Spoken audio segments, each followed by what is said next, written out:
నేను రాజకీయంలో నాకు జరిగిన అన్యాయాలు ఒకటి కాదు రెండు కాదు, మా నాన్న ఇచ్చిన నీ ఈరోజు ఛాలెంజ్ చేస్తున్నా పిఠాపురంలో అమ్మవారి సాక్షిగా మా నాన్న ఇచ్చిన ఆస్తిలోనే నేను సగం భాగం పైన నేను అమ్ముకున్నాను ఈ రోజు అని కూడా ఈ సభాముగా తెలియజేసుకుంటా ఉన్నా.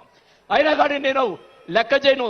నాకున్నటువంటి ఇది కూడా నాకున్నటువంటి మా వియ్యంకుడికి నాకున్నటువంటి ఆస్తులు కూడా జగన్మోహన్ రెడ్డి గారు కాజేశాడని కూడా ఈ సభాముగా తెలియజేసుకుంటా ఉన్నా. కాబట్టి అది త్వరగా మీరు చెప్తాను, అవన్నీ కూడా అది కూడా తెలియజేసుకుంటూ ఈరోజు మీరు నన్ను దయచేసి ఇప్పుడు ఈ మాట్లాడిన దానికి ఇంకా రేపు ఒకటే కౌంటర్లు వస్తాయి నాకు తెలుసు. ఛాలెంజ్ చేస్తున్నా, నేను ఇది కూడా ఛాలెంజ్ చేస్తున్నా.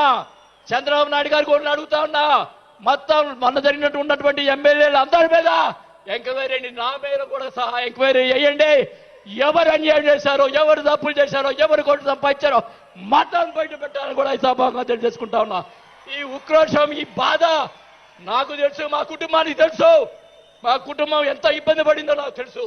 కాబట్టి పవన్ కళ్యాణ్ గారు ఆయన ప్రతిపక్షంలో ఉన్నప్పుడు కూడా బాల్యం లాంటి మంచి వాళ్ళు అని అన్నప్పుడే నాకు ఆ రోజు నేను చేరుండాల్సింది పవన్ కళ్యాణ్ గారిని.